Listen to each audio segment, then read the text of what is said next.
Hi friends, welcome to Shahnaz cousins. ബ്രേക്ക്ഫാസ്റ്റിനും ഡിന്നറിനൊക്കെ വളരെ പെട്ടെന്ന് റെഡിയാക്കാൻ പറ്റിയ ഒരു കോംബോ റെസിപ്പിയാണ് നമ്മൾ ഇന്നിവിടെ റെഡിയാക്കുന്നത്. അരമണിക്കൂർ കൊണ്ട് തയ്യാറാക്കാൻ പറ്റുന്ന ഗോതമ്പ് പൊടി കൊണ്ടുള്ള വെള്ളയപ്പവും അതിൻ്റെ കൂടെ നല്ല ടേസ്റ്റി ആയിട്ടുള്ള ഒരു ചിക്കൻ സ്റ്റൂ കൂടിയാണ് നമ്മുടെ ഇന്നത്തെ റെസിപ്പി. ആദ്യം നമുക്ക് ചിക്കൻ സ്റ്റൂ എങ്ങനെയാണ് ഉണ്ടാക്കുന്നതെന്ന് നോക്കാം. അതിനുവേണ്ടി മീഡിയം സൈസിൽ കട്ട് ചെയ്തിട്ടുള്ള ചിക്കനിലേക്ക് 1/2 ടീസ്പൂൺ കുരുമുളക് പൊടി, 1/2 ടീസ്പൂൺ ഉപ്പ് ഇവ ചേർത്ത് നന്നായി മിക്സ് ചെയ്ത ശേഷം ഒരു 15 മിനിറ്റിന് മാറ്റി വയ്ക്കാം. ഇനി 15 കാഷ്യൂ നട്ട്സ് ഇതുപോലെ വെള്ളത്തിൽ കുതിർത്തിയ ശേഷം നമുക്കൊന്ന് പേസ്റ്റ് ആക്കി എടുക്കാം. അടുത്തതായി ചൂടായിട്ടുള്ളൊരു കടായിലേക്ക് 2 ടേബിൾ സ്പൂൺ വെളിച്ചെണ്ണ ഒഴിച്ചു കൊടുക്കുക.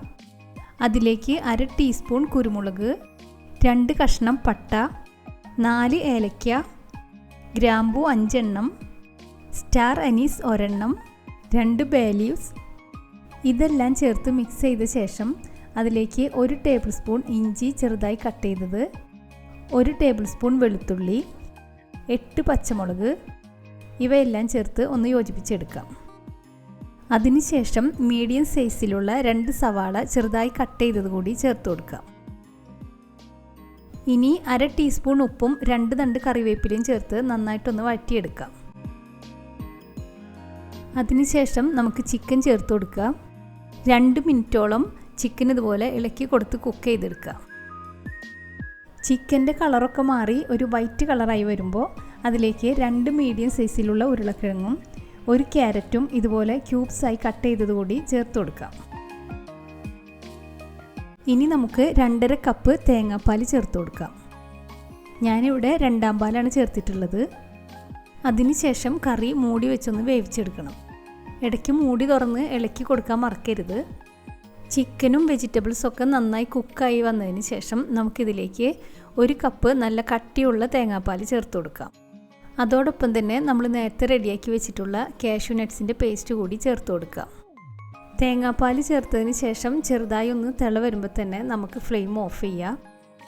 ആവശ്യത്തിനുള്ള ഉപ്പ് ചേർത്ത് കൊടുക്കാം. 1/4 ടീസ്പൂൺ വറുത്ത പെരിഞ്ജീരകം കൂടി ചേർത്ത് കൊടുക്കുന്നുണ്ട്.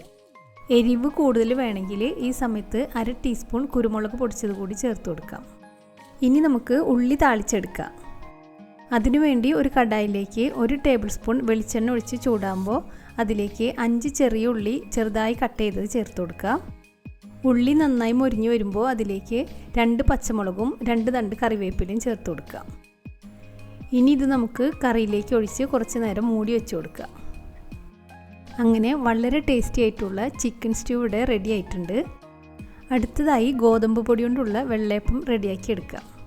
വെള്ളയപ്പത്തിന് വേണ്ടി ഒരു ബൗളിലേക്ക് 2 കപ്പ് ഗോതമ്പ് പൊടി എടുത്തിട്ടുണ്ട്. അതിൻ്റെ കൂടെ 1 കപ്പ് നാളികേരം, ആവശ്യത്തിനുള്ള ഉപ്പ്, 1 ടേബിൾ സ്പൂൺ പഞ്ചസാര, 1 ടീസ്പൂൺ ഇൻസ്റ്റൻറ്റ് ഡ്രൈ ഈസ്റ്റ് ഇതെല്ലാം ചേർത്തതിന് ശേഷം ചെറു ചൂടുള്ള വെള്ളം ചേർത്ത് നമുക്കിതൊന്ന് നന്നായിട്ട് മിക്സ് ചെയ്തെടുക്കാം. ഞാനിപ്പോൾ 2 കപ്പ് ചെറിയ ചൂടുള്ള വെള്ളമാണ് ചേർത്തിട്ടുള്ളത്. ഓരോ ഗോതമ്പ് പൊടിക്കും അനുസരിച്ച് നമ്മൾ ചേർക്കുന്ന വെള്ളത്തിൻ്റെ അളവിലും വ്യത്യാസം ഉണ്ടാവും.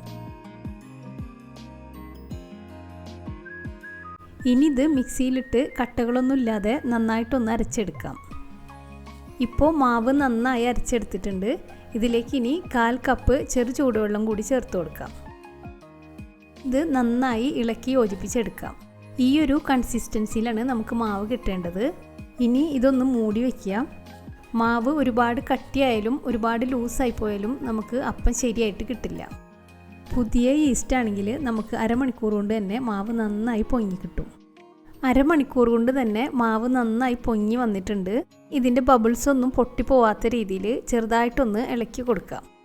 അതിനുശേഷം നമുക്ക് അപ്പം ചുട്ടെടുക്കാം. അപ്പച്ചട്ടി ചൂടായ ശേഷം അതിൻ്റെ ചൂട് ബാലൻസ് ചെയ്യുന്നതിന് വേണ്ടി കുറച്ച് വെള്ളം ഇങ്ങനെ സ്പ്രിങ്കിൾ ചെയ്ത് കൊടുക്കാം. അതിനുശേഷം ഒരു തവി മാവ് ഒഴിച്ച് ഇങ്ങനെ ചുറ്റിച്ചെടുക്കാം.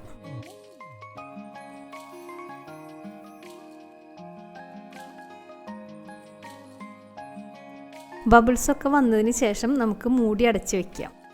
അങ്ങനെ നമ്മുടെ നല്ല സോഫ്റ്റ് ആയിട്ടുള്ള അപ്പം ഇവിടെ റെഡി ആയിട്ടുണ്ട്. സൈഡൊക്കെ ഒന്നുകൂടി മൊരിയണമെന്നുണ്ടെങ്കിൽ ഒരു 30 സെക്കൻഡ് കൂടി കുക്ക് ചെയ്തെടുത്താൽ മതി. ഇതുപോലെ എല്ലാ അപ്പവും നമുക്ക് ചുട്ടെടുക്കാം.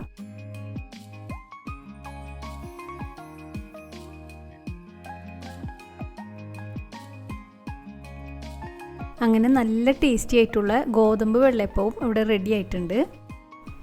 2 റെസിപ്പീസും എല്ലാവരും ഒന്ന് ട്രൈ ചെയ്ത് നോക്കണം.